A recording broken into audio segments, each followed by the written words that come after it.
Dinheiro é emocional. Saúde emocional para ter paz e prosperidade financeira, de Tiago Brunet. Prefácio. Nossas emoções. Como somos comandados por esse sentimento? Determinam nossas ações, que são transformadas em novas emoções. E não é diferente em relação ao dinheiro. Nossas emoções que determinam a forma como utilizamos o dinheiro, a forma como fazemos dinheiro, como investimos, como gastamos e consumimos. Controlar as emoções é o primeiro ponto para construirmos uma vida rica e próspera. Controlar nossas emoções financeiras é termos um propósito extremamente bem definido com o dinheiro. Saber o motivo exato pelo qual trabalhamos, investimos e consumimos. Quando não fazemos essa descoberta, passamos a consumir desenfreadamente, a sumir com o dinheiro e, incrivelmente, tornamo-nos escravos do dinheiro, pois se não o comandarmos por meio de um propósito, ele passa a nos comandar. Para fazer dinheiro é necessário ter fome, criar necessidades e avançar rumo ao propósito bem definido. O apetite do trabalhador o obriga a trabalhar. A sua fome o impulsiona. Provérbios 16, 26, NVI. Em O Dinheiro Emocional, Tiago Brunet trata com extrema sabedoria o assunto, desvendando o modelo de inteligência com o propósito de criarmos a prosperidade e o relacionamento saudável com o dinheiro. Desfrute de uma leitura incrível e aplique em sua vida cada aprendizado dessa obra extraordinária. Paz e prosperidade. Roberto Navarro. Introdução. As pessoas imaginam que o seu dinheiro está ligado à economia do país, ao emprego atual, ao talento para os negócios ou às oportunidades da vida. Apesar de concordar que, indiretamente, todos esses fatores influenciam sua vida financeira, o ponto crucial deste livro são as emoções. Elas são o fator determinante do que significa dinheiro para você e de como você o usa. Sim, caríssimo leitor, o dinheiro é emocional. Foi a confusão emocional de Judas que o fez trair Jesus e não o valor das 30 moedas de prata. No que gastamos e como gastamos, onde investimos, o quanto economizamos, o que desejamos, o que sonhamos e os problemas financeiros que entramos está ligado às emoções e aos sentimentos do ser humano. Analisando profundamente as estruturas filosóficas e as relações sociais do mundo atual, cheguei à conclusão de que nunca na história fomos tão desequilibrados emocionalmente e em tudo há um interesse financeiro. Ninguém se realiza ou se sente recompensado se não for materialmente. Isso tem afetado em larga escala as finanças de indivíduos, famílias e de cidades inteiras. Países quebraram nos últimos anos. Hoje temos diante de nós a geração mais endividada da história. Mais do que isso, estudos mostram que 65% dos casamentos que terminam em divórcio nos últimos 20 anos foram por problemas financeiros. Pessoas abandonaram antigos e verdadeiros amigos. Filhos mataram seus pais. Pais abandonaram seus filhos.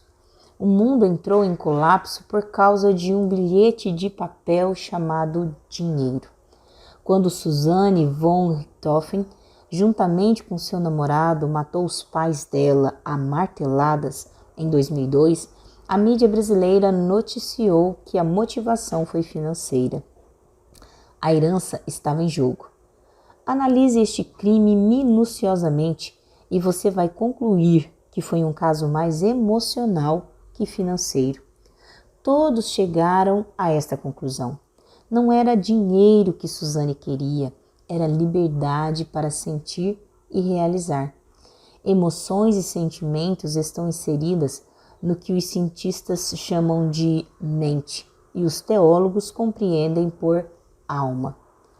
Tudo que sofremos na infância, as privações da juventude e os desgastes familiares nos levaram a criar um modelo de dinheiro. O dinheiro não é dinheiro, ele é a representação daquilo que ameniza, ainda que temporariamente, as nossas mazelas emocionais.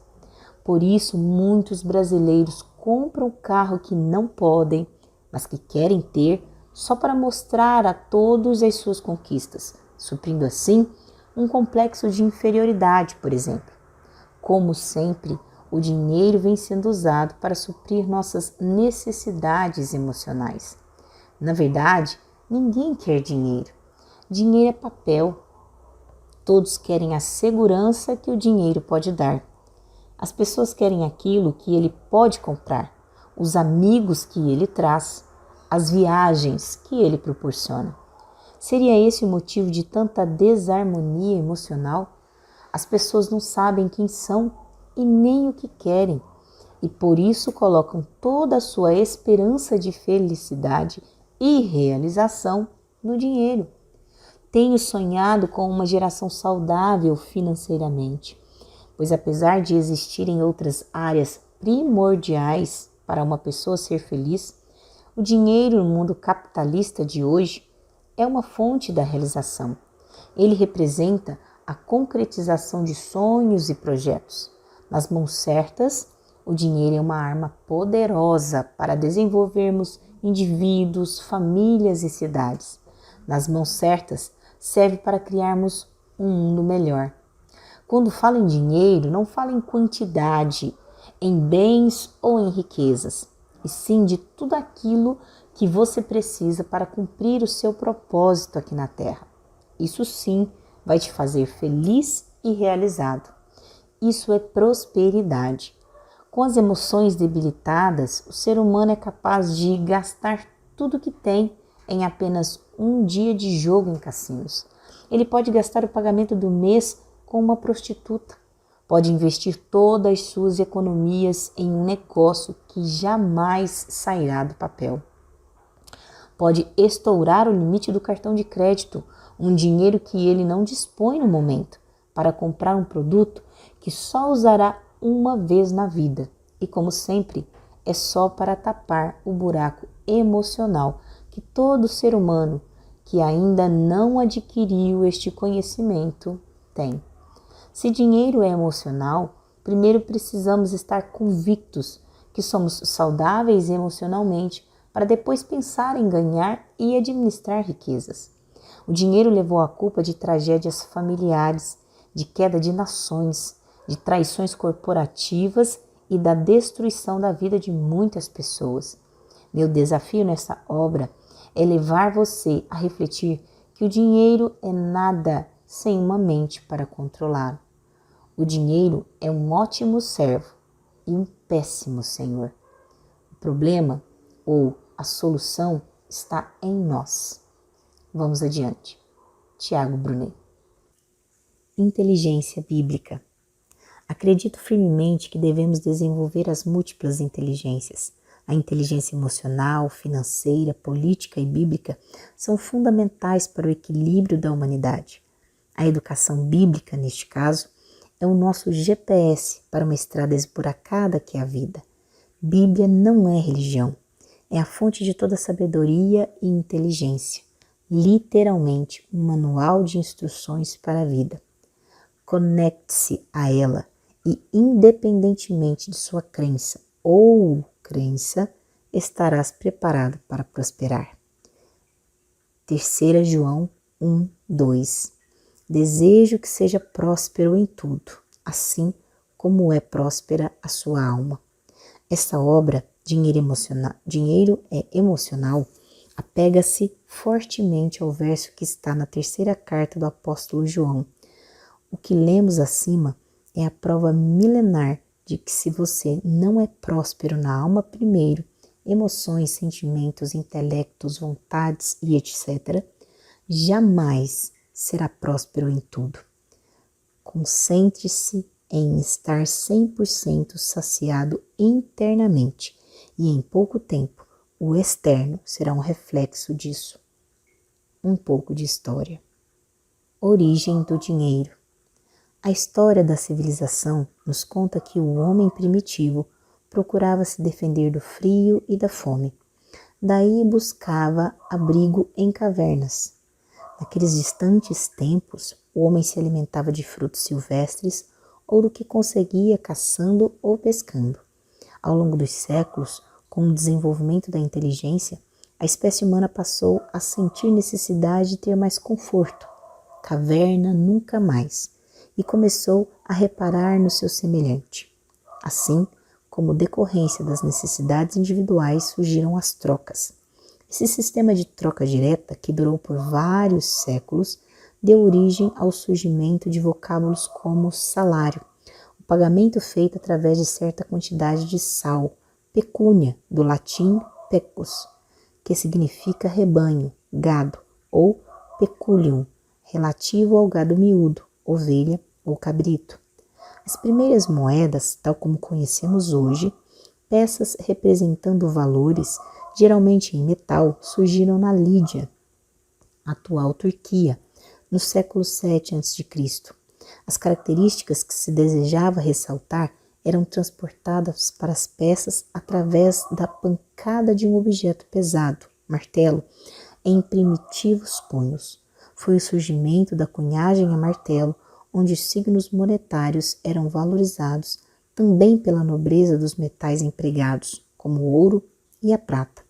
Embora a evolução dos tempos tenha levado à substituição do ouro e da prata por metais menos raros ou suas ligas, preservou-se, com o passar dos séculos, a associação dos atributos de beleza e expressão cultural ao valor das moedas, que quase sempre, na atualidade, apresentam figuras representativas da história, da cultura, da riqueza e do poder das sociedades. A necessidade de guardar as moedas em segurança deu surgimento aos bancos. Os negociantes de ouro e prata, por terem cofres e guardas a seu serviço, passaram a aceitar a responsabilidade de cuidar do dinheiro de seus clientes e a dar recibos escritos das quantias guardadas. Esses recibos, então conhecidos como Goldsmith Notes, passaram com o tempo a servir como meio de pagamento por seus possuidores, por serem mais seguros de portar do que o dinheiro vivo.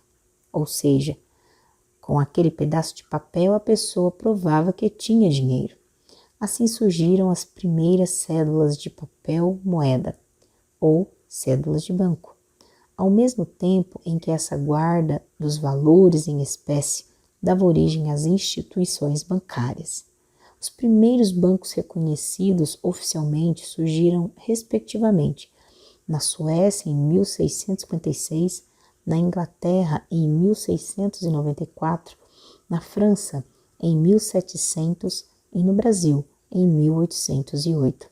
A palavra bank veio da italiana banco, peça de madeira, que os comerciantes de valores oriundos da Itália e estabelecidos em Londres usavam para operar seus negócios no mercado público londrino. Fonte: livro Casa da Moeda do Brasil, 290 anos de história, 1694-1984. Capítulo 1. Meu modelo de dinheiro. Dinheiro não é a coisa mais importante da vida, mas afeta todas as coisas que são importantes. Robert Kiyosaki. Assim que me dei a entender por gente, o dinheiro começou a fazer parte das minhas dores e felicidades. Não importa se sua infância foi abastada ou cheia de privações. De alguma forma, o dinheiro criou um modelo dentro de você. Sem perceber, os acontecimentos de nossa vida nos impuseram um código de normas, atitudes e reações. Ficamos encarcerados nele. Desde os tempos mais remotos, o dinheiro é motivo de alegrias e tristezas. Ele por si só já é algo contraditório. Pode dar esperança e pode retirá-la. Na minha infância e adolescência, passei por experiências com dinheiro que refletiram em minhas ações e reações na fase adulta. Apesar de meu pai ter tido uma carreira militar bem-sucedida, nossa vida não era abastada. Somos 3 irmãos e a inteligência financeira não era conhecida em nossa família. Sendo assim, não podíamos esperar muita coisa. Meus pais se esforçavam para colocar meus irmãos e eu nos melhores colégios. Esforçavam-se para que tivéssemos acesso a cursos extracurriculares, como os de inglês e informática. Em contrapartida, não podíamos ter um bom carro, por exemplo. Por esse motivo, íamos para uma escola de classe média alta, onde alguns alunos chegavam até de motorista particular e nós chegávamos de chevetinho vermelho. Hoje dou risadas de uma passagem de minha adolescência. Eu entrava no carro correndo para nenhum amigo me ver e, já dentro do veículo, cobria a cabeça com a camisa para não ser reconhecido na rua do colégio. Isso não tinha a ver com pobreza ou com grandes humilhações. Não passávamos necessidade alguma, mas simplesmente por não ter o que os outros tinham, o cárcere emocional ia tomando conta da minha mente, impondo rígidos limites e complexos. O problema é sempre do tamanho que você o imagina. Tratando-se de infância e adolescência, tudo se potencializa. Esses acontecimentos sem importância, na verdade, influenciam como vamos manejar com o dinheiro no futuro. É criado um modelo mental que revela o que significa dinheiro para nós. É provável que todo o nosso orçamento na fase adulta seja gasto com o objetivo de não passarmos mais por situações semelhantes à da infância, adolescência ou até mesmo eventualidades que passamos já crescidos. Logicamente, há exceções nessa afirmação. E para os que tiveram uma infância abastada, o mesmo acontece de forma invertida. Quando crescem, perdem o sentido de valor que o dinheiro tem. E, é claro, há exceções nesses casos também. Quando abri minha primeira empresa, depois de passar pelas dificuldades que todo empreendedor está sujeito no início, comecei a ganhar dinheiro. E foi aí que tudo começou. É neste momento que o nosso modelo de dinheiro se revela. Em apenas 3 meses faturando, tentei viver tudo aquilo que fui privado durante a vida. Queria viajar para todo lugar, trocar carro nacional pelos importados, comer em restaurantes com comidas que nem sabia o nome, mas que eram caras. Queria mostrar para todos que, enfim, eu venci. Agora, eu era livre e nunca mais seria envergonhado como antes. Triste ilusão. Quando não possuímos excelência emocional, gastar dinheiro significa apenas tentar reparar a dor do passado. Só que, na verdade, esse pedaço de papel possui grande valor, mas não tem o poder de apagar o que vivemos. Dessa forma, a decepção é inevitável. O rei Salomão, um célebre governante de Israel, 1000 anos antes de Cristo, foi o homem mais rico que já passou por esta terra. Historiadores, religiosos e teólogos concordam com esta afirmação. Em um de seus últimos escritos, o livro de Eclesiastes, o pregador, como era conhecido na nação dos judeus, deixou-nos algumas dicas sobre o dinheiro. Eclesiastes 7:12, NVI. A sabedoria oferece proteção, como o faz o dinheiro, mas a vantagem do conhecimento é esta: a sabedoria preserva a vida de quem a possui. A característica da sabedoria, que é o princípio da excelência emocional, é ter vida. Quem só tem dinheiro tem uma espécie de proteção, porém com muitos limites. Com sabedoria e, consequentemente, inteligência emocional, temos proteção e vida. O que pode ser melhor que isso? Imagine sua família e seus negócios desfrutando destes 2 ingredientes da felicidade. Ganhar dinheiro e administrá-lo, investir, poupar, negociar e opinar sobre dinheiro está conectado ao que você viveu ou sobreviveu na infância e adolescência. Hoje somos reflexo daqueles momentos bons ou ruins que passamos.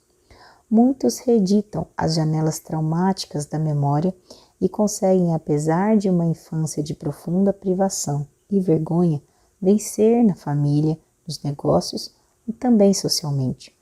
Outros são sufocados pelos medos, traumas, decepções e dificuldades do passado e vivem com eternos lamentos e desculpas para a situação em que vivem atualmente. Recentemente vi as fotos de um luxuoso restaurante dentro de uma caverna em Bari, Itália. Fiquei impressionado com o que via. Era lindo demais. Ao mesmo tempo pensei, para quem tem criatividade, uma caverna se transforma em um restaurante de luxo, mas há pessoas que reclamam o tempo todo de onde estão, em vez de serem criativos e mudarem a realidade. Mas preste atenção, mesmo quem teve uma infância abastada, cria seus modelos de dinheiro, que nem sempre são positivos. Muitos, por exemplo, casam-se e tratam a esposa superficialmente como se fosse um negócio. Outros cometem sérios delitos e pensam que sua condição financeira o livrará da prisão. Sim, muitas vezes os livra da prisão física, mas jamais da emocional. Quando o dinheiro vira nosso senhor, perdemos as melhores coisas que podemos ter nessa vida, pois o dinheiro não pode comprar o que realmente nos completa. Nossas emoções não são geradas pelos acontecimentos em nossa caminhada nesta terra, e sim pela forma como os interpretamos. O valor que você deu para cada situação ou desejo determinou seu modelo mental. O que você acredita determina o que você sente. Eu acreditava que se pudesse ganhar mais dinheiro, eu poderia comprar prestígio. Eu queria ser aceito. Este é um sentimento que está presente em muitos de nós. A neurótica necessidade de aceitação. Mas quando minha condição financeira aumentou, percebi que isso não comprava amigos, e sim breves companhias. Comprava um ótimo colchão, mas não o sono. Eu poderia andar com príncipes, mas não me sentir nobre. Aí compreendi em definitivo que dinheiro era emocional. Certa vez decidi, como diretor da Amar Turismo, empresa que fundei em 2005, que deveríamos investir pesado em comerciais na TV aberta do Brasil. Não fiz nenhuma pesquisa sobre saber qual era o público-alvo do produto, não avaliei o mercado, não pedi conselhos, apenas queria satisfazer um íntimo desejo de ser visto, de mostrar que estava vencendo. Traí minha própria empresa, o meu próprio sonho, tomando uma decisão tão longe do nosso propósito.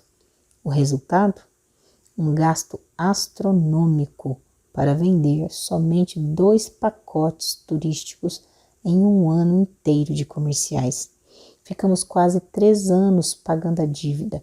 Um sentimento fora de ordem tem o poder de frustrar suas finanças, de acabar com os teus sonhos. Dinheiro é tão emocional que realmente achamos que estamos seguros e, acima de todos, se tivermos algum no bolso. O contrário também acontece. Quando estamos sem recurso nenhum, a gente se sente inseguro e o menor dos homens. Quando o dinheiro governa os nossos sentimentos, nossos valores se invertem. O dinheiro é um ótimo servo, mas é um péssimo senhor. Este livro não é para apontar o que está certo ou errado. É apenas uma costura de descobertas, feita com muita dedicação, que podem te auxiliar hoje e no seu dia a dia. Planeje apontar um futuro de real prosperidade para aqueles que estão lendo esta obra. Meu objetivo é mostrar, por A mais B, que se não formos ricos emocionalmente, o dinheiro físico nunca terá o valor necessário para nos suprir e satisfazer. Como preparação para uma série de palestras e trabalho missionário na Índia que fiz em 2014, assisti ao documentário da vida de Madre Teresa de Calcutá. Sua obra social naquela nação foi impactante. Uma senhorinha franzinha conseguiu revolucionar um dos mais populosos países do mundo, uma nação com mais de 1 bilhão de habitantes. Dinheiro nunca é a motivação para quem tem um propósito de vida, mas ele é inevitável quando você acerta o alvo. Quando Madre Teresa de Calcutá começou a cumprir seu propósito, os recursos vieram.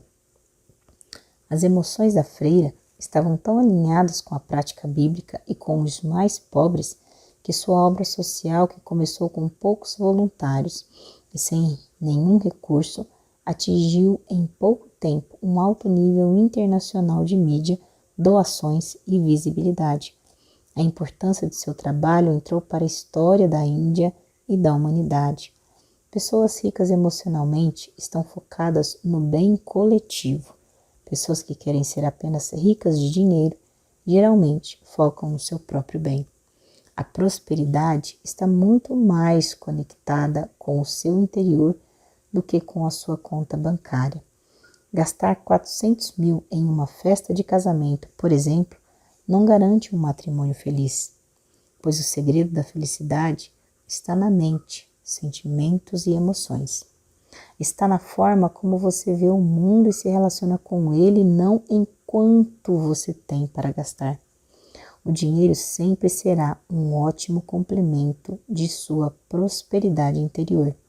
Enquanto ele tiver a patente de servo, a felicidade estará sempre à porta. Um jovem pescador da Galileia havia se tornado discípulo do homem que dividiria a história. Jesus estava em sua casa, em Cafarnaum, uma linda cidade israelense à beira-mar, quando Pedro entrou correndo ao seu encontro para dizer que os cobradores de impostos estavam na cidade e perguntavam se eles pagariam as taxas devidas. Jesus, antecipando-se a Pedro, pergunta: "O que te parece, Simão? De quem cobram os reis da terra os tributos e impostos? Dos seus filhos ou dos alheios?"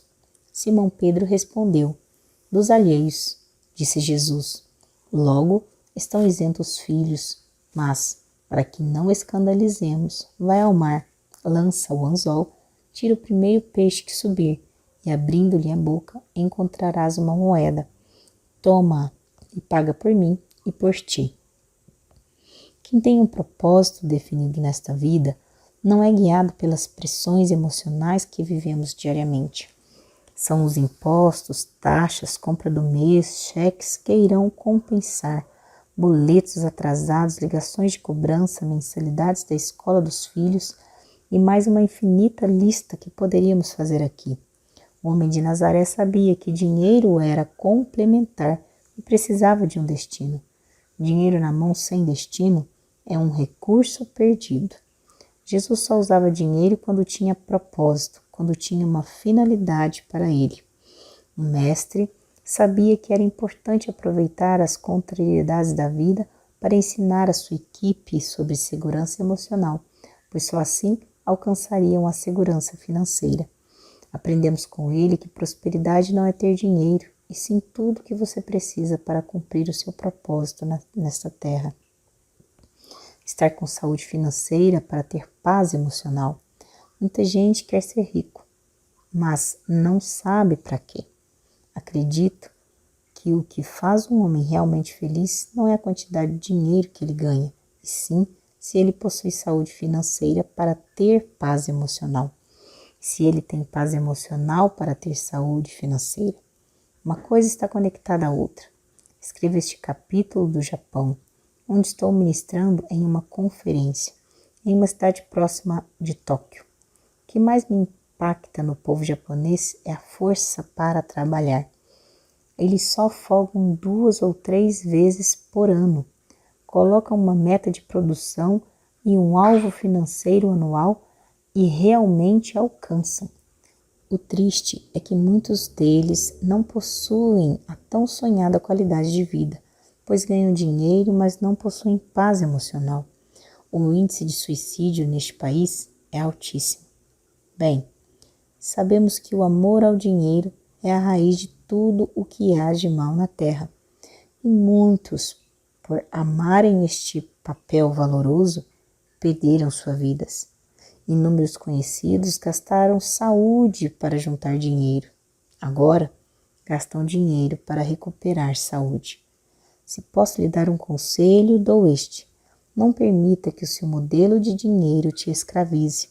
Espero que este livro e seja útil para que você seja livre e realizado nessa área durante toda a sua vida. Certa vez eu conversava com minha mulher lembrando de situações financeiras difíceis pelas quais passamos. Rimos de algumas cenas. Foi aí que resolvemos listar os 3 momentos mais felizes de nossas vidas. Descobrimos que nenhum deles estava ligado ao dinheiro. Foi um impacto para a gente perceber que tivemos muitos bons momentos com dinheiro no bolso. Viajamos o mundo, jantamos fora, curtimos a vida. Mas os momentos que fizeram a diferença em nossa história não tiveram influência de nenhuma moeda. O nascimento de um filho, por exemplo, não consegue ser emocionalmente substituído por nenhum valor financeiro nessa vida. Então, independentemente do que você viveu no passado e do modelo que foi criado, sua felicidade não depende de sua conta bancária. Sua conta ajuda, mas não constrói a sua vida. O princípio de um casamento feliz é ter a alma próspera. Quem não tem emoções saudáveis jamais irá ter um relacionamento a 2 sólido e feliz. Quem não governa a si mesmo não conseguirá governar um lar. Capítulo 2. Não deseje o que não é seu. Existem pessoas tão pobres, que a única coisa que elas possuem é dinheiro. Autor desconhecido. Grande parte das frustrações financeiras tem a ver com o desejo imoral de querer ter o que não é seu, de querer ser quem você não é. Não me refiro à ambição de ter uma vida melhor ou ter alguém como referência e exemplo de vida, e sim à ganância e à inveja. Conviver com pessoas de classe social mais elevada do que a sua pode provocar inconscientemente este sentimento. O ruim é que desejamos ter em um dia o que o outro provavelmente levou anos para construir. Às vezes o contrário também acontece. O rico inveja o pobre pela paz que tem e pelo amor sincero que recebe. Paz e amor nem em euro você consegue comprar. Há alguns anos me tornei amigo de um bem-sucedido construtor.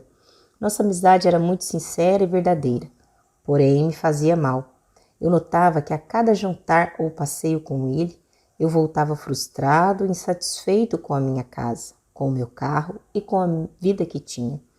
A lástima é que não era um sentimento que me fazia crescer, do tipo, vou batalhar, vou trabalhar com mais excelência, vou conquistar. Infelizmente, queridos leitores, esse tipo de convivência geralmente desperta ganância, desejos, inveja. O ser humano por si só é mau. Você não precisa ensinar uma criança a mentir e nem a bater em alguém. Ela cresce com isso. Está na essência da humanidade. Por isso, a nossa luta diária e eterna será para vencermos nós mesmos, sermos líderes das nossas emoções e sentimentos, para assim liderarmos em outras esferas. Na filosofia ocidental moderna, não importa o que já conquistamos, a grama do vizinho sempre será mais verde, pois esse vazio que te faz desejar o que não é seu é emocional. Agora, lá estava eu, pensando em barcos, viagens suntuosas e restaurantes de luxo. E, por que não, um avião particular? Coisa de doido, gente. Estava vendendo o almoço para comprar a janta, mas minha mente estava embaralhada, fantasiando com a vida dos outros. Perdia noites de sono preocupado em ser alguém que eu não era, imaginando ter o que não era meu. Na verdade, quantos de nós batalha a vida toda para viver o sonho dos outros? Descobrir quem você é irá trazer o equilíbrio necessário para evitar um vazio como esse. Decida o que você quer, aquilo que lhe completa. Só assim você não viverá a vida de outras pessoas. Somente dessa forma você não se afadigará para conquistar o que não era para ser seu. Escreva suas metas, seus sonhos e seus alvos. Não permita que a convivência com terceiros mude o que você planejou para a sua vida. Existem exceções a este conselho, mas é raro de acontecerem. Refiro-me a quando você encontra e convive com alguém sábio, prudente e experiente que lhe mostra que você estava limitando seus sonhos, desdenhando do seu futuro com planos tão baixos. Refiro-me a uma companhia que durante a caminhada da amizade libera uma nova perspectiva para a sua vida. Em casos como este, vale a pena rever seu planejamento e, se preciso, adotar outro. Escrevo este livro para compartilhar minhas experiências, minhas dores, mas também a superação que experimentei. Acredito que cada um de nós tem uma história triste para contar. Afinal, não vivemos em um conto de fadas. Mas quem dera cada um que superou um grande problema pudesse mentorear a outros para não passarem pelo mesmo trauma. Geralmente, quando desejamos algo, cobiçamos que o outro conquistou. Poucos são os criativos e capacitados que desejam e vivem os próprios sonhos. Mas tenha a certeza, você é um escolhido dentre bilhões de pessoas no mundo para viver uma vida criativa e abundante. Como sei disso? Não é coincidência este mapa de navegação cair justamente em suas mãos. Agora, você tem um guia para o seu destino de paz e prosperidade. Quanto à ambição, há exceções. Aprendi que a ambição se torna legítima quando o propósito é contribuir com o coletivo, com a humanidade. Nessa viagem que fiz ao Japão, em agosto de 2014, eu estava conversando com um empresário da cidade em que estávamos, cerca de 2 horas e meia de Tóquio. Informava-me com ele como faria para chegar ao trem-bala e ir até a capital. Já que havia estado no Japão anteriormente, pensei em me arriscar indo para a cidade sem um guia japonês, até porque estava com mais 2 colegas de viagem. Mas este homem perguntou: Tiago, há quanto tempo você não vem a Tóquio? Eu disse: há uns 2 anos. Ele sorriu e replicou: então vá com o guia, pois a cidade mudou completamente. Ruas, terminais de trem e metrô, lojas e restaurantes, tudo está diferente. Curioso, perguntei: por que tudo mudou em tão pouco tempo? E ele: as Olimpíadas, meu caro. Reformamos e estruturamos toda a cidade. Franzindo a testa, pensativo, sussurrei: ué, não me lembro das Olimpíadas de Tóquio. O amigo japonês sorriu novamente e respondeu: não houve Olimpíadas ainda. Será somente em 2018, mas já entregamos as obras. Quando alguém dá um trabalho para um japonês, ele não descansa até concluir, afirmou o empresário. Fiquei extasiado. 6 anos antes e as obras estão prontas? Aqui no Rio de Janeiro, faltam menos de 2 anos para as Olimpíadas de 2016 e nosso atual governo produziu pouco. Tóquio já era uma supermetrópole e melhorou ainda mais. Esse é o tipo de ambição que vale a pena. Querer melhorar nossa cidade para que todos desfrutem dos benefícios.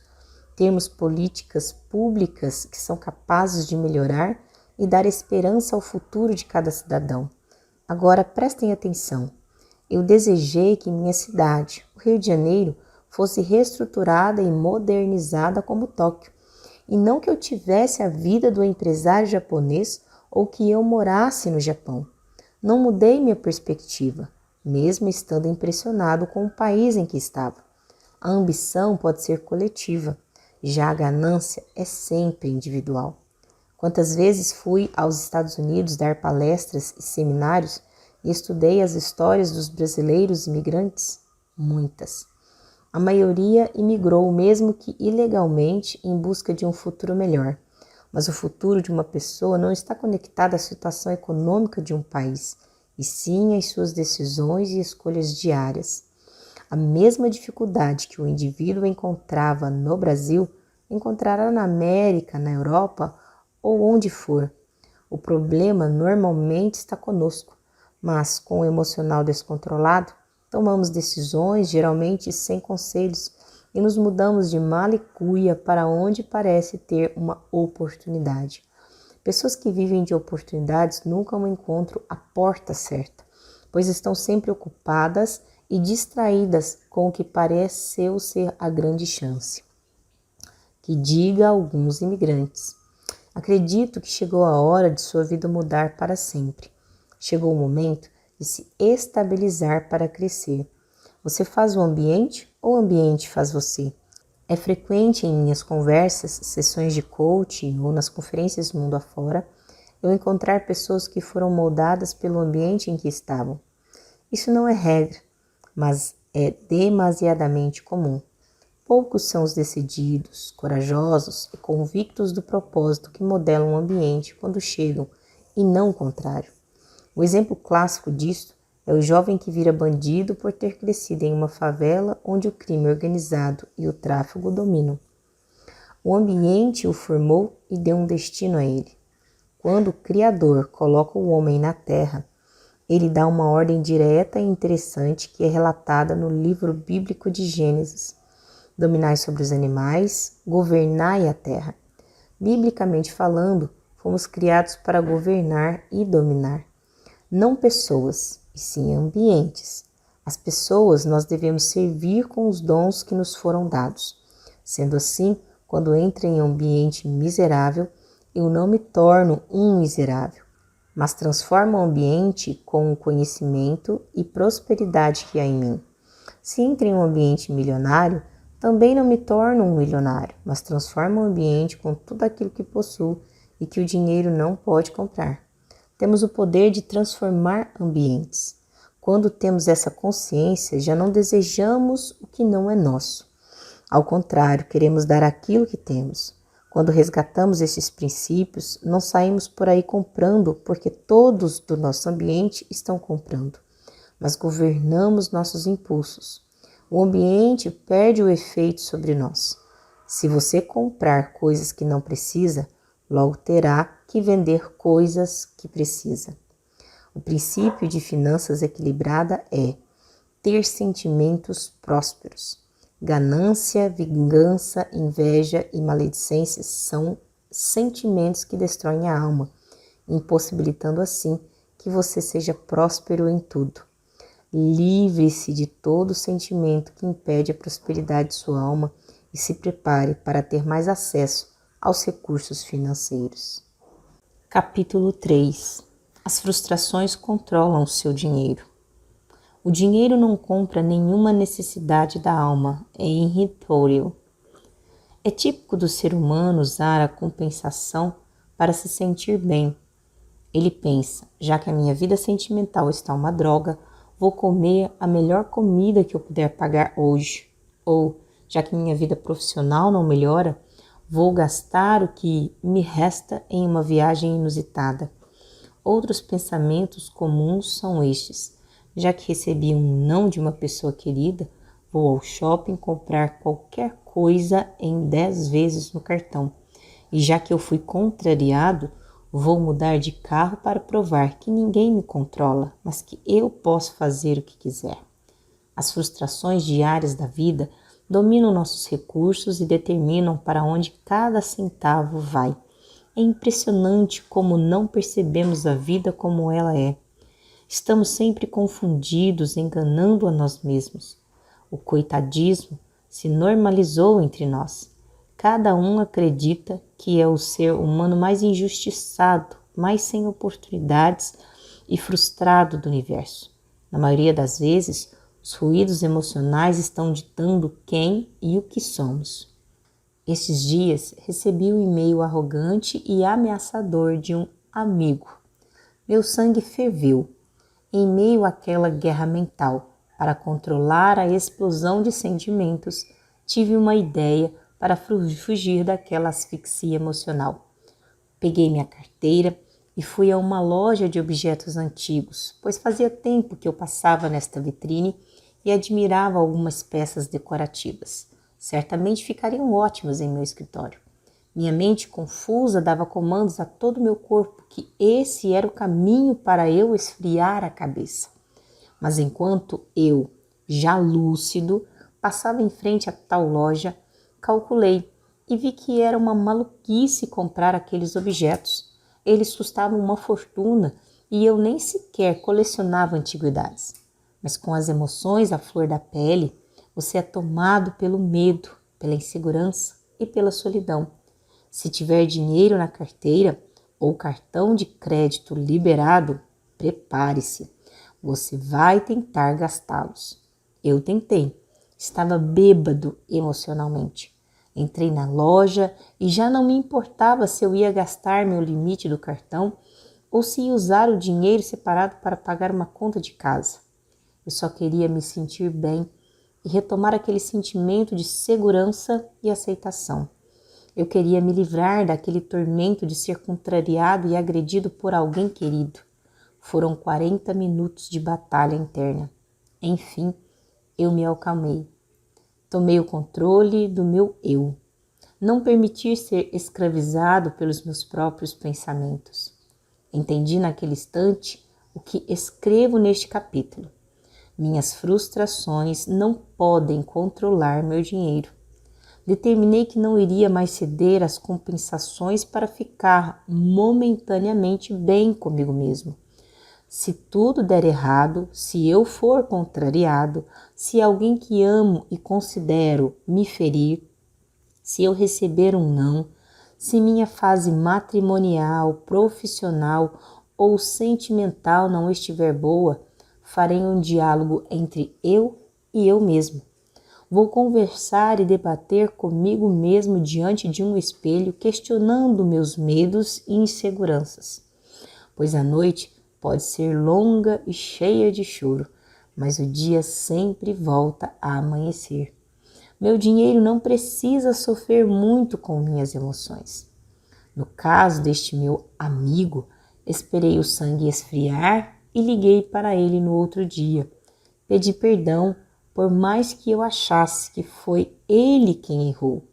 Porém, o que importa mais? Ter razão ou ter reconciliação? Ganhar a discussão ou ter paz?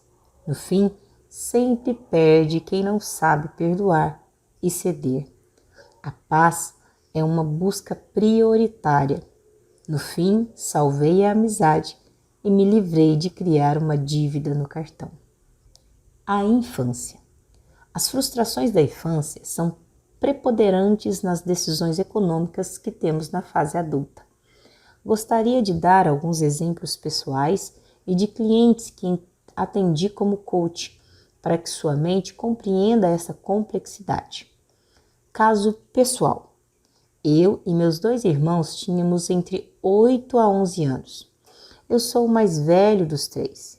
Chegara um dia muito esperado, realmente especial, a inauguração de um salão de jogos super moderno em nossa cidade. Videogames de última geração, fliperama e todo tipo de diversão que naquela idade nós adorávamos. Marcamos com mais 6 amigos e amigas para passarmos o dia juntos. Meu pai acordou e ainda pela manhã deu R$ 30 para cada um de nós, o que na época era uma boa quantia para brincar nos games. Ficamos irradiantes. Teríamos um dia perfeito. Na fila, já com os amigos, uma menina que estava em nosso grupo e era muito admirada por nós, por ser filha de um prestigiado líder religioso, vira para mim e pergunta: "Quando você trouxe para gastar com as fichas?" Eu abri um sorrisão inocente e respondi: R$ 30. Ela mudou de fisionomia, parecia estar em dúvida ou incrédula e resmungou: "Só R$ 30? Meu pai deu R$ 200 para cada uma de minhas irmãs e para mim." Senti-me um mendigo. Algo tão pequeno criou um enorme buraco em minhas emoções. Episódios como este marcam nossa infância e crescemos como um sentimento que agora temos que provar o que temos. Precisamos ganhar e ter mais do que os outros. Não podemos mais sentir a vergonha de ter menos do que todos. Eu, particularmente, decidi não ser vítima das frustrações. Com pouco ou muito dinheiro, decidi ser livre para ser feliz. Nem todos têm um guia espiritual, um mentor, um pai, um psicólogo que seja, para orientar e aconselhar em um momento de rejeição e dor. Nem todos conseguem força para lutar contra si mesmo e reeditar essas lembranças ruins. Livros como esse são uma bússola que te auxilia a encontrar o caminho da sanidade e do equilíbrio. Vamos em frente. Caso 1. Oswaldo é um riquíssimo empresário. Nunca o vi repetir um par de sapatos. Todos os seus calçados tinham as marcas mais caras e famosas do mundo. Em todas as sessões que fazíamos, reparava como ele cruzava as pernas de forma que o sapato ficasse bem à mostra. Não entendia por que um homem tão rico queria claramente mostrar para alguém a marca do sapato que estava usando. Até que um de nossos encontros perguntei: Oswaldo, como foi sua infância? Ele respondeu: muito boa. Meus pais me ajudaram bastante, sabe? Meu velho era motorista de ônibus, minha mãe, costureira. Ainda assim, sempre lutaram para que eu tivesse oportunidades na vida, disse-me o empresário.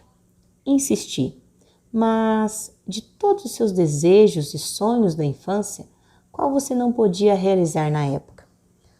Dos não realizados, quais lhe machucaram o coração? Os olhos dele lacrimejaram.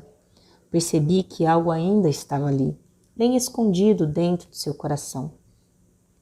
Oswaldo então me conta que seus pais batalharam muito para ele estudar em uma boa escola e assim tentar garantir o futuro dele.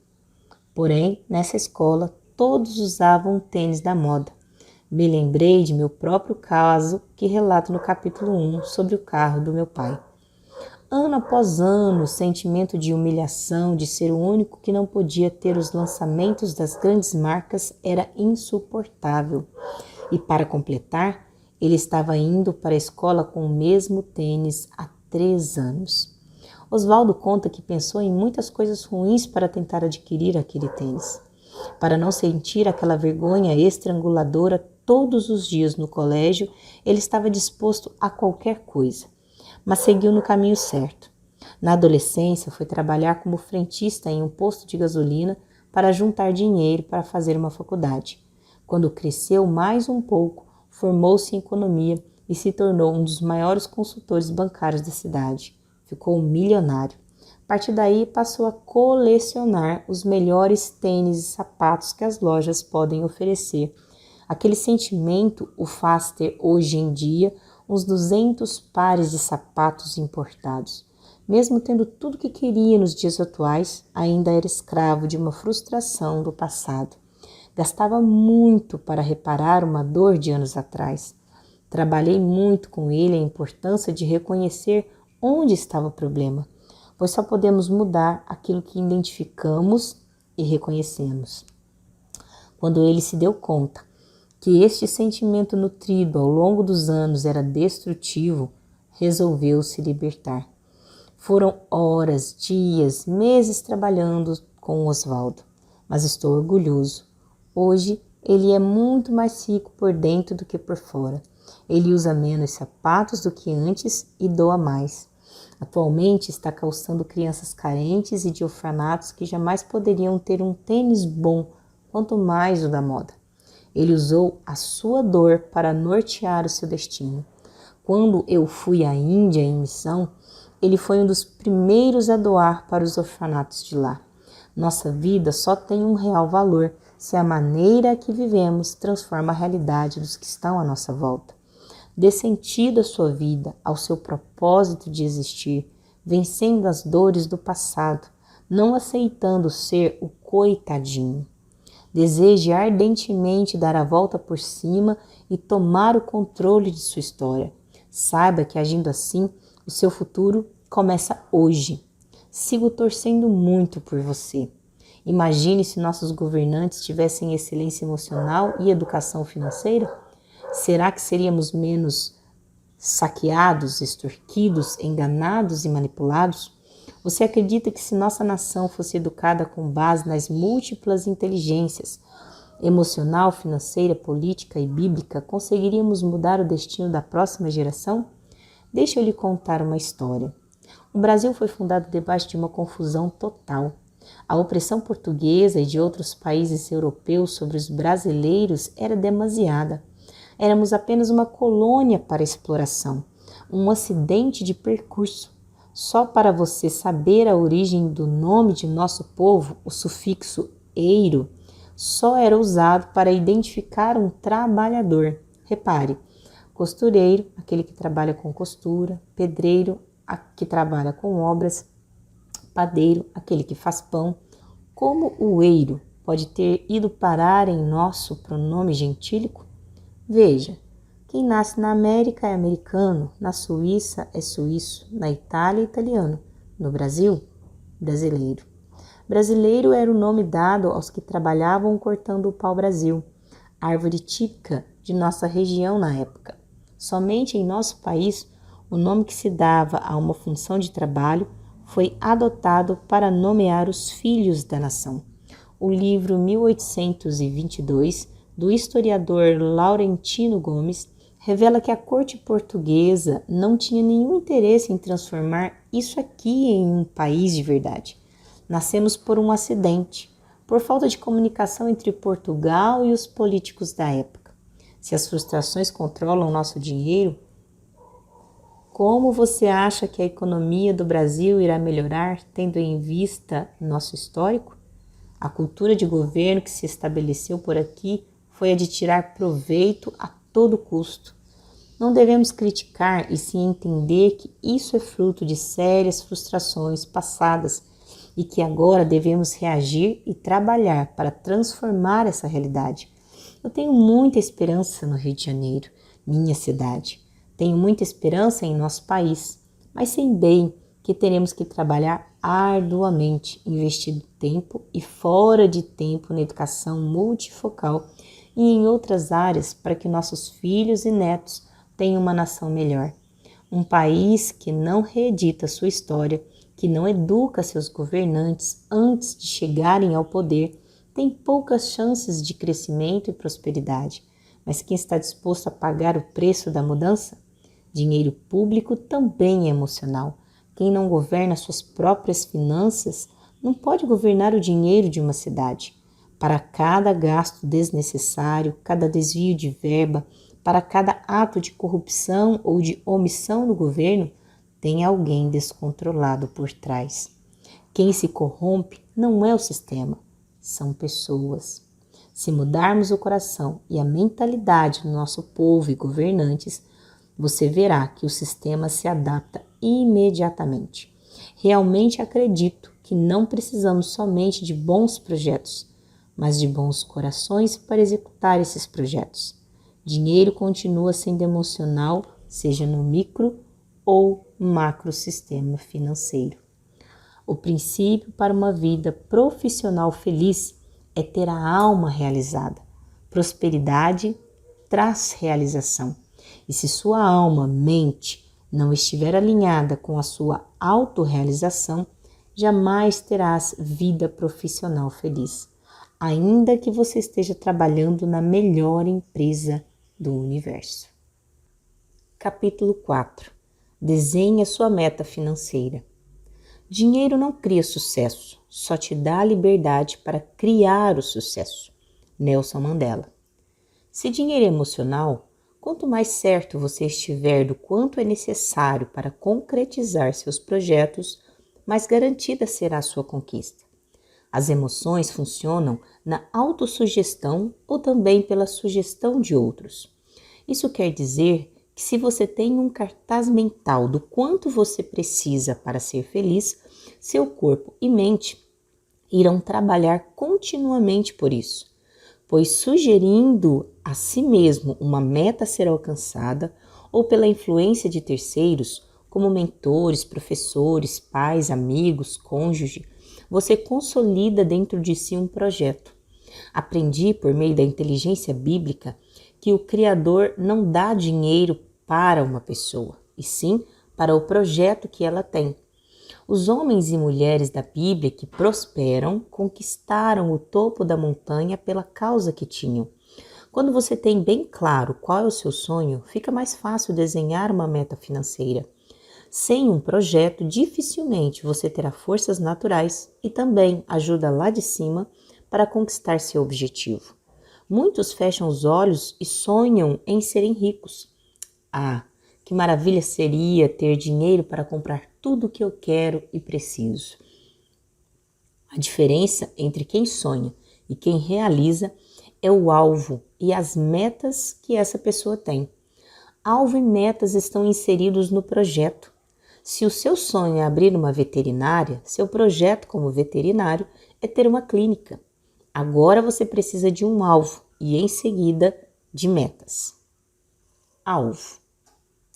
O alvo é o público para que você quer atingir, o bairro no qual você quer trabalhar, o tipo de funcionários ou parceiros que você gostaria de ter. Os alvos são importantes para definir a essência de projeto. Quero dizer que se você não tiver alvos, ou pior, alvos mal definidos, o fracasso sempre será uma opção. Para definir seu público, você precisa conhecer bem sobre o produto e seus consumidores. Vou dar um exemplo agora usando dados inventados, apenas para ilustrar. Suponhamos então que os principais consumidores de produtos veterinários sejam mulheres, com idades entre 25 e 45 anos, donas de casa, moradoras da zona sul e zona oeste da cidade. Sendo assim, o bairro escolhido para abrir sua clínica tem que ser algumas dessas zonas. Seus funcionários, parceiros e colaboradores devem ter o perfil que agrada este tipo de consumidor. A decoração, o atendimento e serviços também. Metas.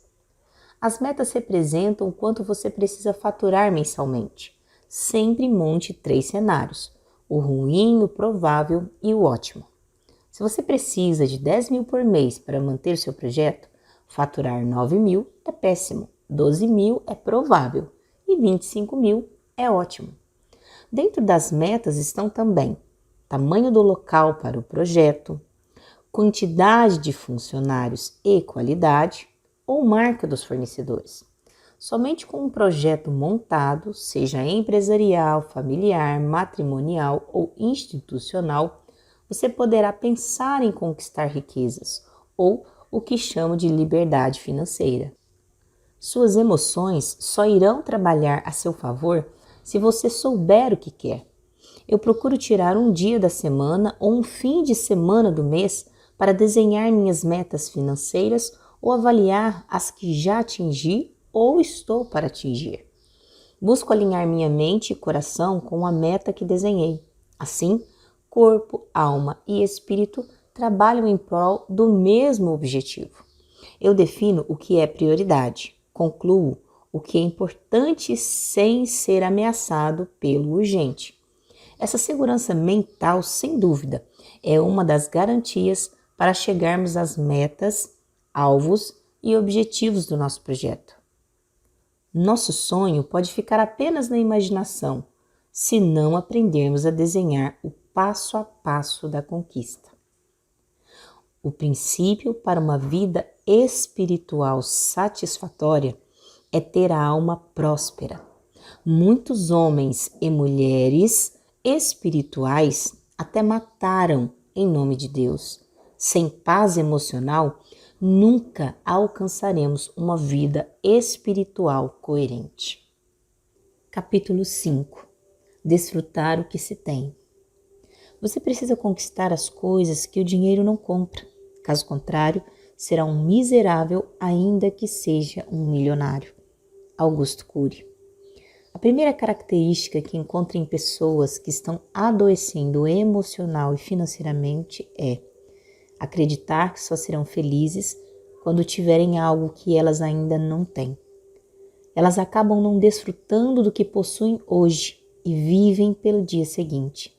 Como coach, atendi pessoas que me diziam: quando eu comprar aquele carro, se eu tiver dinheiro para me casar com aquela pessoa, se eu consigo financiar aquela casa de praia, se o governo mudar o sistema econômico, aí sim serei feliz.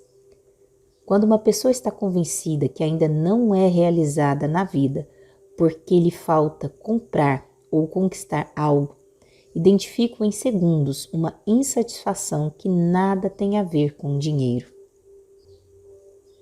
Quem não tem as emoções saciadas sempre irá buscar coisas materiais para preencher um vazio que, na verdade, nunca será preenchido por algo físico. A cultura ocidental prega que não devemos sofrer ou passar por privações. Ela promove que devemos ter tudo o que queremos. Essa filosofia se instalou em nossas vidas, famílias, cidades e agora queremos ter uma vida hollywoodiana utópica. Isso é uma tragédia sem precedentes, pois nunca conseguiremos viver a vida abstrata de uma ficção. A publicidade atual nos bombardeia com a seguinte ideia: gaste compulsivamente hoje. Compre este produto que você nem precisa, mas afinal todos têm. Mas não lhe avisam que o futuro de escassez lhe espera. Por isso, passo número 1 para quem deseja controlar seu dinheiro e nunca ser dominado por ele é: seja feliz e agradecido com o que você tem hoje. Isso não quer dizer que você é um conformista, que não tem ambição em melhorar de vida. Ao contrário, quer dizer que você desfruta de tudo que conquistou até hoje, assim como continuará desfrutando das conquistas do amanhã. A vida é curta demais para termos apenas uma fase de deleite. Temos que aproveitar todas as etapas de nossa vida, não apenas as boas. Parece lógico, mas o aprendizado sempre está nas fases ruins. As partes boas são as recompensas, as quais você nunca terá caso realmente não tenha sido experimentado e aprovado pela vida durante os dias difíceis. Conheci pessoas extremamente bem-sucedidas que, apesar da conta bancária impecável, estavam insatisfeitas com a vida. Escutei algumas delas reclamando que sua mansão de 6 suítes não era tão boa quanto a do vizinho. Inacreditável. Dinheiro é emocional. Se suas emoções não estão saudáveis, seus recursos jamais irão satisfazê-lo. Se o seu emocional não está saciado, o dinheiro nunca cumprirá esse papel. Índia, uma experiência inexplicável. Como já comentei, estive recentemente no norte da Índia, um dos países mais populosos e pobres deste planeta. Estive por lá mais de uma semana visitando aldeias e vilarejos. Usava parte da manhã para anunciar fé e esperança nos lugares ermos da cidade. À tarde, investia o tempo, junto com a equipe que estava comigo, no orfanato de meninas que foram abusadas, abandonadas e esquecidas por essa vida. Um lindo trabalho que amei conhecer e contribuir. Aproveitava as noites para escrever parte deste livro. Estava em uma das cidades mais miseráveis do mundo. Acreditem, nada do que você já viu na vida se compara com aquilo que vi e senti por lá. Meu conceito de dinheiro foi aperfeiçoado nessa viagem. Nunca fui tão agradecido pelo que tenho. Ruas sujas, pessoas fazendo suas necessidades nas esquinas, comida sendo preparada no chão a céu aberto com todo tipo de inseto em cima, doenças de pele, mendigos miseráveis pelo chão, um calor de 40 graus. A água é contaminada, não existe restaurante, táxi, nada. É um pesadelo. 24 horas por dia se ouvem buzinas altas e constantes. Um trânsito louco. Ninguém respeita ninguém. A cada 30 minutos, uma mulher é estuprada. Em um lugar como este, ter dinheiro no bolso não quer dizer muita coisa. No aeroporto de Calcutá, por exemplo, mesmo com alguns dólares no bolso, não consegui almoçar. No único lugar para comer algo, não aceitava cartão de crédito e nem moeda estrangeira. A casa de câmbio do aeroporto estava fechada e quando abriu, informaram-nos que não aceitavam notas de 100. Sim, fiquei desesperado. Dinheiro no bolso dá certa tranquilidade, mas quando descobrimos que ele não serve no lugar em que estamos passando alguma privação, aí revelamos o que somos. Você precisa ser você com ou sem dinheiro no bolso. É necessário se manter estabilizado emocionalmente em um mundo abundante ou em um mundo limitado. Quer descobrir se o dinheiro é teu servo ou teu senhor? Fácil. Analise se você fica alegre quando está com dinheiro ou triste quando está sem. Houve um tempo em que, mesmo que meus filhos estivessem com saúde e sorridentes, ou minha linda esposa me esperando para um jantar romântico em casa, eu me sentia infeliz se minha vida financeira não estivesse em alta. Isso é ser escravo. Ter tudo, porém, não usufruir de nada. O dinheiro não pode controlar suas emoções. Ele não pode ser o senhor dos teus sentimentos. Quem influencia o seu emocional governa você. Quando se está em lugar com toda essa escassez, confia-se mais no transcendental do que no físico. Usa-se mais a fé do que a confiança no dinheiro. Foi em vilarejos perdidos no interior da Índia que entendi que devemos desfrutar do que temos. Somos tão influenciados pelo que pensa nosso vizinho, pelo que a TV vende, pelo que os outros vão dizer, que acabamos nos esquecendo de agradecer e desfrutar do que já conquistamos. Às margens do famoso rio Ganges, vi os gurus do hinduísmo serem respeitados como semideuses. Um dos motivos pelo qual são tão temidos é porque vivem sem depender de nada humano. Dentre essas coisas, o dinheiro. O princípio da gratidão jamais deve ser quebrado para quem quer governar sobre os recursos. Visitei vários países em que eu reclamava da comida, do hotel, do calor, da cultura e etc. Mas depois dessa experiência, todos esses lugares parecem paraísos. Quero dizer que o que está ruim sempre pode piorar. Agradeça o mínimo que você tem hoje. Quem é feliz e contente com pouco, certamente será com muito. Agradeça hoje pelo que você tem, pelo que já se conquistou. Não deixe a murmuração, reclamação e falta de fé tomar sua mente. Concentre-se no tanto que já é seu e foque no que pode vir no futuro.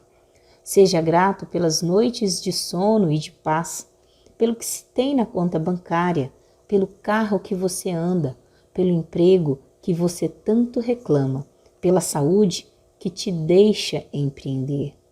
Desfrute do hoje, pois esse é o seu treinamento para o futuro. O princípio de uma vida familiar notável é construir a felicidade da alma primeiro. Você não precisa de uma família para depois ser feliz, mas ser feliz individualmente para, a partir de então, fazer de sua vida familiar o lugar mais seguro da terra. Capítulo 6. O dinheiro de Jesus e as emoções de Judas. Do que vale o homem ganhar o mundo inteiro e perder a sua alma? Bíblia. Feche seus olhos e pense no maior traidor da história. Quando se fala em traição, o nome de Judas vem à nossa memória. Todos conhecem a história do homem que vendeu o mestre por 30 moedas de prata. Este era o valor que se pagava por um escravo daquela época. O confuso era que Judas administrava altas quantias de dinheiro para Jesus. A Bíblia diz que ele cuidava da bolsa com os valores doados pelos seguidores e admiradores de Cristo. Em outra passagem, diz que mulheres de alta posição sustentavam Jesus com os seus bens, e Judas era o tesoureiro de todo esse empreendimento.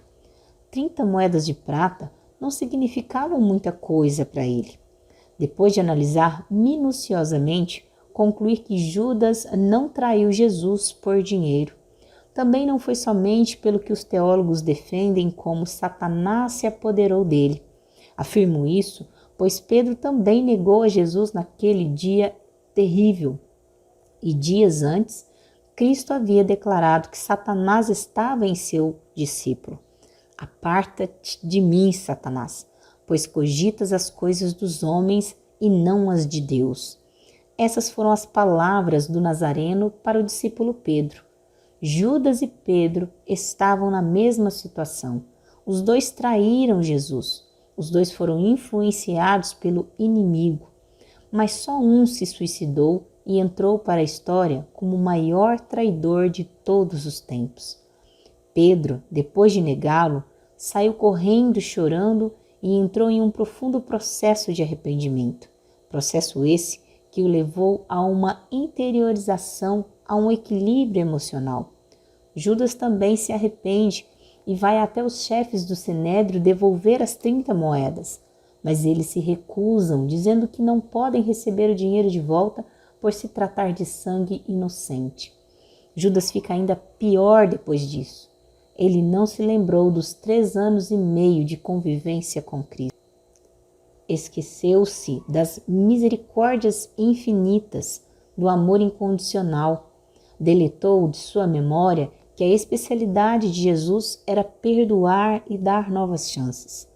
Trancado dentro de sua consciência ferida, tirou a própria vida. Já Pedro perdoou a si mesmo e lembrou do amor do Mestre. Ele considerou o Mestre do amor. Já ressuscitado, Jesus aparece no mar da Galileia. Os discípulos estavam no barco, mas João, o discípulo mais íntimo de Cristo, reconheceu-o. Pedro se joga ao mar e vai ao seu encontro. O sanguíneo pescador e discípulo chega até Cristo e começa a andar abraçado pela praia com ele. Desfrutam de um tempo juntos. Neste dia, Jesus reedita a janela traumática de traição que estava aberta na mente de Pedro. Ele pergunta ao discípulo: Pedro, tu me amas? Pedro responde: sim, mestre, eu te amo. Jesus completa: então, apacenta minhas ovelhas. O mestre pergunta novamente: Pedro, tu me amas? Sim, mestre, eu te amo. E Jesus diz novamente: então, apacenta minhas ovelhas. Como que insistindo, Cristo faz a pergunta pela 3ª vez: Pedro, tu me amas? Pedro fica exaltado e responde: Jesus, tu sabes todas as coisas, tu sabes o que passa na mente de um homem e tu sabes muito bem que eu te amo. Jesus fez a pergunta 3 vezes. E a teoria da inteligência multifocal, Augusto Cury, 2001, chama isso de reeditar as janelas traumáticas. Ele negou 3 vezes, mas por 3 vezes Jesus insistiu em perguntar, pois sabia que assim a mente humana poderia reeditar a dor da traição do passado, substituindo por uma missão mais nobre no presente. Entendeu o segredo? O homem que negou Jesus na frente de todos no dia de sua prisão, 40 dias depois, é nomeado líder da igreja pelo próprio Cristo. Já Judas não se deu a chance de ser restaurado. O emocional, fora de ordem, cortou sua vida pela metade. Suas emoções determinam suas reações e uma má reação pode acabar com suas oportunidades para sempre. Muita coisa que vivemos, como traições, calúnias, difamação, inveja, ciúmes, conflitos hostis e por aí vai, marcaram negativamente nossa história, mas podemos decidir transformar o sofrimento em treinamento, a dor em rota para o destino. Como é impossível apagar o passado, ao menos podemos reeditá-lo, inserindo em nossa história janelas saudáveis que irão sobrepor as traumáticas. Ninguém que trai, calunia, mente, entra em confusões, maltrata a outros e etc., está com as emoções em ordem. Quando insisto que dinheiro é emocional, não pretendo criar uma nova teoria, mas sim alertar a todos que as pessoas sempre vão conectar nossas atitudes aos aspectos financeiros, como no caso de Judas, mas na verdade são nossos sentimentos que governam as decisões que tomamos, independentemente do dinheiro que está em jogo. Decida ser emocionalmente saudável, senão, mais cedo ou mais tarde, você trairá alguém ou trairá a si mesmo. Se você trair alguém um dia, poderá tentar se recuperar, mas se trair a si mesmo, a dor será quase insuperável. Os homens maus que você vê na TV, desde estupradores, bandidos a políticos corruptos, nada mais são do que seres humanos em descontrole consigo mesmos. Homens e mulheres com emoções desconcertadas. João 12, 3-6. Então Maria, tomando um arrátel de nardo puro, de muito preço, ungiu os pés de Jesus e enxugou-lhes os pés com os seus cabelos, e encheu-se a casa com o cheiro do unguento. Então um dos discípulos, Judas Iscariotes, filho de Simão, o que havia de traí-lo, disse: Por que não se vendeu este unguento por 300 dinheiros e não se deu aos pobres? Ora, ele disse isso não pelo cuidado que tivesse dos pobres, mas porque era ladrão e tinha a bolsa de Jesus e tirava o que ali se lançava. Judas, sendo discípulo do homem mais honesto da face da terra, era ladrão. O dinheiro tratava-se de doações para o empreendimento do Messias aqui na terra, mas este seguidor, que ainda iria traí-lo mais tarde, sentia-se no direito de pegar às escondidas. Não porque precisava, pois ele vivia com o mestre da provisão. Nada faltava, ao contrário, sobrava. Basta conhecer a história da multiplicação dos pães e peixes, João 6,9. Porém, Judas fazia o que fazia e fez o que fez, porque suas emoções estavam fora de ordem. E quando isso acontece, queremos mais do que precisamos. Emoção saudável é o primeiro passo para a verdadeira prosperidade financeira. O princípio para uma vida fisicamente saudável é também ter a alma próspera. Hoje sabemos que muitas doenças que nos destroem são frutos de uma má alimentação, às vezes causada pelo desequilíbrio emocional. Psicossomatizamos muita coisa quando passamos por problemas. Adquirimos graves doenças por não aprendermos a digerir isso mental e sentimentalmente. Até para ter saúde física, você precisará ser próspero na alma. Capítulo 7. Quem serve a quem? Aquele que acredita que o dinheiro pode fazer tudo, pode bem ser suspeito de fazer tudo por dinheiro. Benjamin Franklin. Jesus, o Cristo esperado pelas gerações em Israel, disse certa vez: Vocês não podem servir a 2 senhores, pois haverão de agradar a um e aborrecer o outro. Vocês não podem servir a Deus e a Mamon, o Deus das riquezas. Se o dinheiro é emocional, a quem suas emoções servem, seu dinheiro serve também. Esse pode ser o motivo pelo qual muitas pessoas ainda não conquistaram sua liberdade financeira ou o estágio da superabundância. O dinheiro só vai para onde suas emoções o levam. Que loucura, você pode considerar. Então, pense na última coisa que você comprou ou investiu e me diga qual foi o motivo. Perguntei isso em um seminário que realizei em São Paulo e um homem de negócios que estava presente respondeu: Eu comprei um Rolex. Perguntei: Qual foi o motivo da compra? Ele disse: Foi por necessidade, pois eu tinha uma reunião muito importante essa semana com investidores e senti a necessidade de estar muito bem apresentado. Então repliquei: Você quer dizer, na verdade, que o que fez você comprar o relógio foi a insegurança de não ser aceito ou respeitado por estes importantes homens da reunião, não foi? Ele refletiu e balançou a cabeça concordando comigo. Pedi para que ele falasse com as próprias palavras e ele respondeu: Tenho muito medo de não ser aceito. Eu continuei: Na verdade, há marcas 10 vezes mais baratas que te colocariam no nível de qualquer grande empresário. Mas suas emoções imploravam por aceitação e toda essa situação de ter que se reunir com pessoas mais bem-sucedidas e influentes gerou muita insegurança. Quem sofre é o seu bolso, principalmente porque esse não era um sonho dele. Não existiu uma realização nessa compra. Foi apenas uma fuga do sentimento de insegurança. Você precisa, em caráter de urgência, saber quem está controlando quem. Quem está no comando? O dinheiro e suas emoções controlam você ou você ainda está no controle? Quem controla as suas emoções governa você. Nós reproduzimos o que sentimos. Generosidade. Um dos fatores que apontam que o dinheiro é nosso servo é a generosidade. Homens e mulheres generosos não conhecem o vazio existencial. Dar é melhor do que receber, pois supre uma dimensão do ser humano que os teólogos denominam de espírito. Dar é espiritual, receber é natural.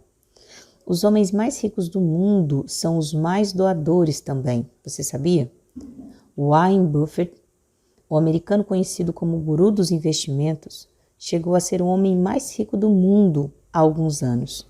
Então, ele decidiu doar sua fortuna para uma instituição de caridade. Foi seguido pelo também americano Bill Gates, o dono e fundador da Microsoft, que também doou sua riqueza a instituições. Ambos voltaram a ser os mais ricos do mundo anos depois. Eles descobriram que se não fossem generosos, não iriam saciar a única dimensão do ser humano que o dinheiro não influencia, o espírito, a inteligência existencial. Ser grato pelo que tem e generoso independentemente da quantidade que possui são princípios imutáveis para ser feliz e completo. São armas que te levam a dirigir sua vida e não a ser controlado por ela. Quantidade certa. A chuva é boa ou ruim? É uma bênção ou uma maldição? Bom, depende da quantidade.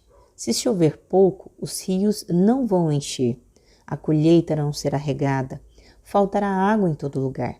Mas se chover muito, as enchentes destruirão cidades inteiras, os rios transbordarão e afogarão o que estiver ao redor.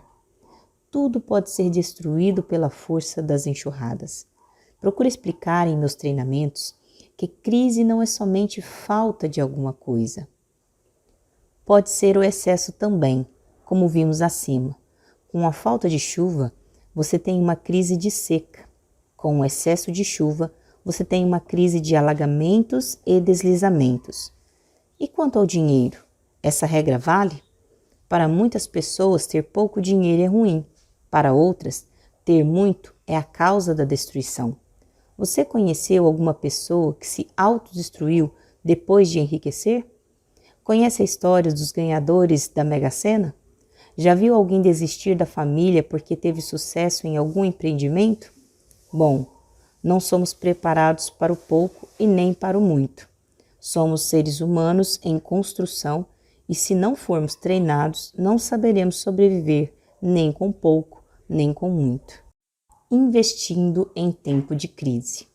Em 2010, eu estava nos Estados Unidos conversando com um empresário de lá.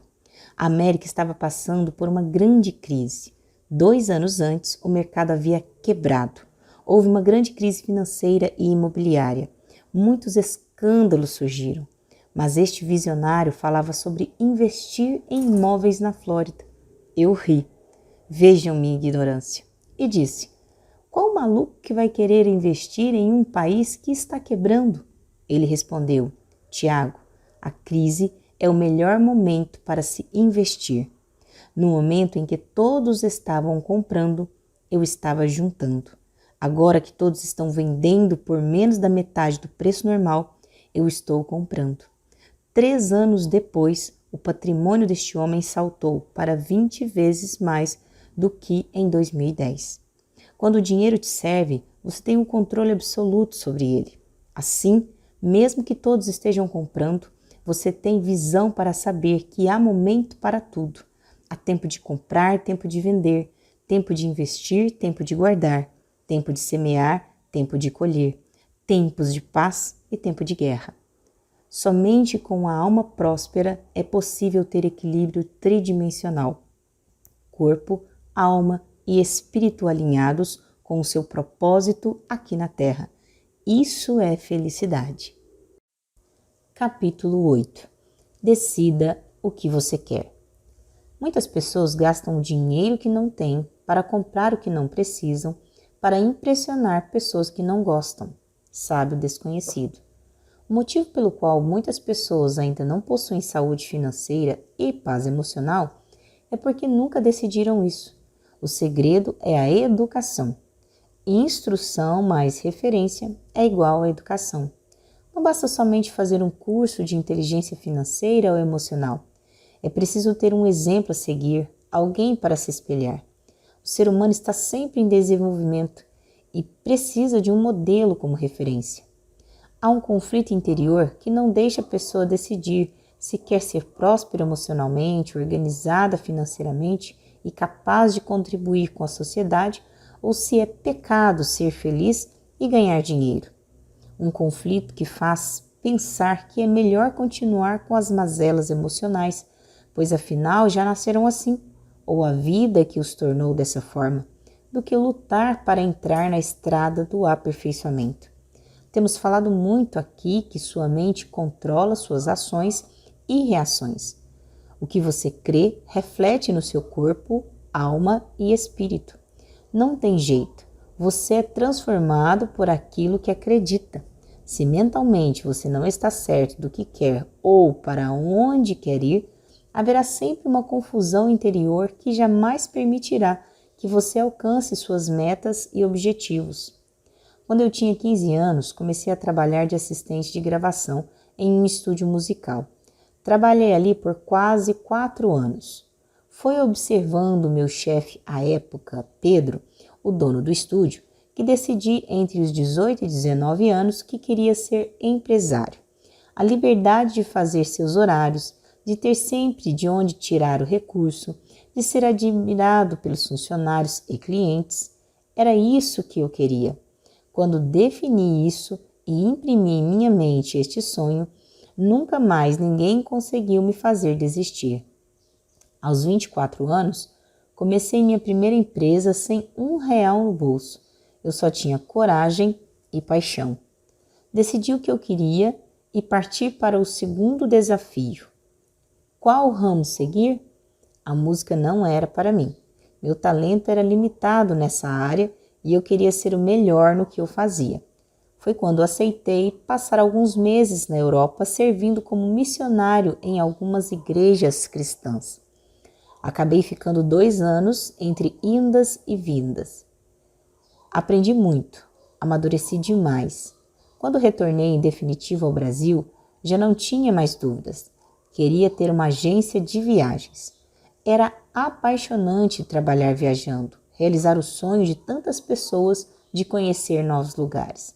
Além disso, parecia ser um negócio lucrativo e prazeroso. Fiz cursos, especializei-me nesta área e, com a bênção de Deus, iniciei o projeto. Como falo no livro Rumo ao Lugar Desejado, lançado em 2014, chegamos a ser uma das 10 empresas mais bem-sucedidas do país no segmento de viagens à Terra Santa, Israel. Mesmo começando do zero, sem apadrinhamento, sem recursos e sem mentoreamento, consegui formar uma equipe, vender as primeiras ideias e conquistar os fornecedores. Tudo é mais difícil assim, mas nada é impossível. Eu realmente sabia o que queria. Os recursos sempre seguirão as suas emoções.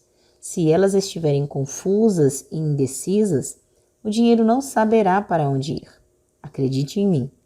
Tem dinheiro disponível para todos, mas como não liberamos o destino dele, tudo fica travado.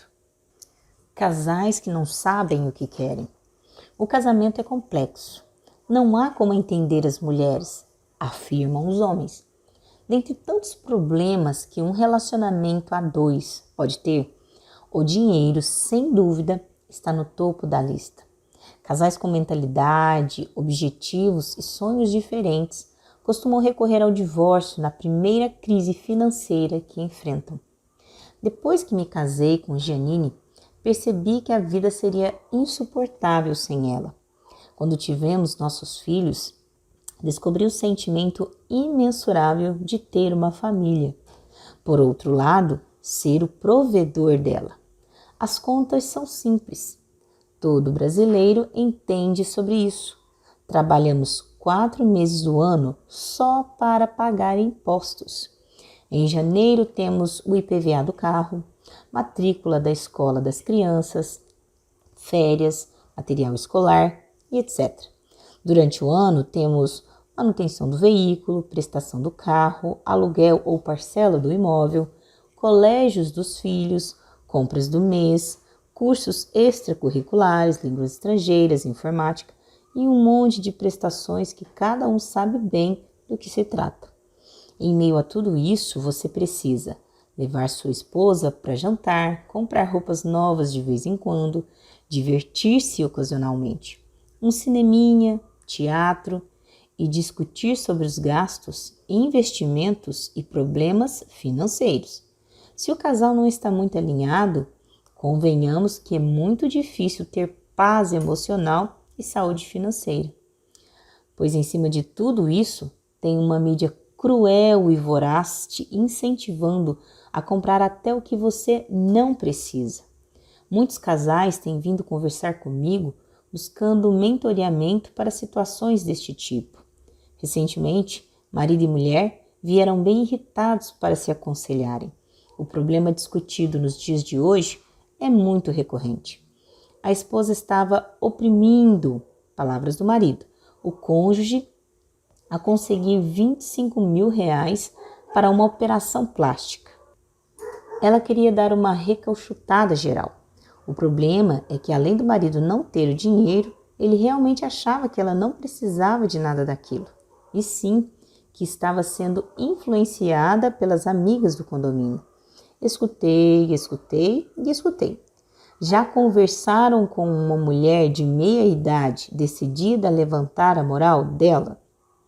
Eita, não tinha forma de acalmá-la. Ela queria o dinheiro para operar. O marido sabia que essa batalha ele não ia ganhar. E mesmo que ganhasse, dormir no sofá seria o seu destino. Ensinei para ele que um dos segredos da inteligência emocional para casais é: em um casamento existem 2 pessoas. Uma que está sempre certa e a outra é o marido. Existem regras da inteligência que não podemos quebrar. Então, propus uma reflexão sobre os reais motivos dessa recauchutada. Ficou claro que a esposa estava emocionalmente influenciada pelas amigas que já tinham feito algum tipo de cirurgia. Ela não queria ser a diferente do grupo. Precisava de aceitação. Estava relacionada também à baixa autoestima dela, apesar de o marido realmente achar que ela não precisava de um upgrade. A própria se achava feia e fora da forma exigida pela sociedade atual e pela ditadura da beleza do século XXI. A situação financeira deles não estava boa e tinham muitas prioridades na frente, mas o emocional guiou o destino do dinheiro. 36 parcelas de muito sofrimento foram resultado da decisão. Não sou contra a cirurgia plástica nem contra qualquer intervenção em prol da beleza e bem-estar. Mas se o casal não está na mesma sintonia, inevitavelmente as emoções vão governar o relacionamento e problemas serão uma constante. Alguns irreparáveis. Não podemos ser influenciados pelo o que todos estão fazendo. Eles certamente não pagarão nossas contas. Temos que tomar decisões baseadas em prioridades, planejamento, concordância mútua e, é claro, decisões que estejam ligadas ao nosso propósito de vida e realização pessoal. Por outro lado, há pessoas que precisam passar pelo processo de errar para amadurecerem. Também existem pessoas que somente comprando tal coisa conseguem realização. Cada ser humano é único e tem necessidades próprias. Nunca devemos julgar e sim compreender. Não há problema em ser diferente. A beleza está na diversidade. Ilustração: O pescador. Havia um simples pescador no Nordeste brasileiro que vivia como muitos de seus conterrâneos à beira-mar com a família. Seus filhos iam à escola pela manhã e à tarde o ajudavam com o barco de pesca. Seu Antônio era conhecido por aquelas bandas por ser um exímio selecionador de peixes e tradutor dos sinais vindos do mar. Ele pescava em grande quantidade por saber encontrar as melhores regiões e selecionava cada peixe conforme o tipo e qualidade de cada um. Certa vez, um mega empresário que vivia em uma estafa fora do comum escolheu o Nordeste para descansar por 2 dias. Caminhando pela paradisíaca praia, encontrou seu Antônio. Ficou analisando como ele era bom na quantidade e na qualidade do que pescava. Um menino que vivia pelos cais lhe contou algumas coisas sobre o pescador. E o homem notou que com apenas um barquinho sem estrutura, ele conseguia vender até 150 peixes em um dia. E mais, os melhores peixes já eram pescados e encomendados por alguns restaurantes da cidade, contou o menino. O mega empresário ficou curioso, interessado naquela história. Ele se aproximou de seu Antônio e disse: Olá, homem do mar. Estava reparando seu trabalho. Parabéns. O senhor reparou que pesca 150 peixes por dia? É claro, sorriu seu Antônio. Sabe, eu sou um grande homem de negócios. Já levantei e dirigi muitas multinacionais. Estou aqui, inclusive, para me livrar do estresse e estafa de tanto que trabalho. Sabe como é, né? Por isso estou aqui desfrutando deste paraíso para ver se descanso um pouco. Mas peguei observando o Senhor. Eu gostaria de lhe dar uma consultoria de graça, disse o empresário. O pescador parou de desenrolar a rede por alguns segundos e levantou a cabeça. Por que o senhor não junta o lucro de 3 meses de venda dos 150 peixes diários e compra um segundo barco? Assim, o senhor poderá treinar mais um pescador e terá 300 peixes diariamente. E mais 3 meses haverá recursos suficientes para comprar mais um barco. Em um ano, o senhor terá a maior frota de barcos dessa região e pescará mais de 1000 peixes todos os dias, explicou. O simples pescador perguntou: E depois disso? Depois você pode abrir uma cooperativa. Futuramente até pode abrir capital na bolsa. Podemos até sonhar em vender a empresa para uma multinacional. Com alguns anos de trabalho, você poderá se tornar multimilionário, seu Antônio. O pescador insiste. E depois disso? Como assim, homem do mar? Questiona o empresário. Depois disso, você poderá vir morar na praia, comer nos melhores restaurantes, ser feliz com sua família e aproveitar o melhor desta terra. Seu Antônio sorri e diz: Moço da capital, isso é justamente o que tenho hoje.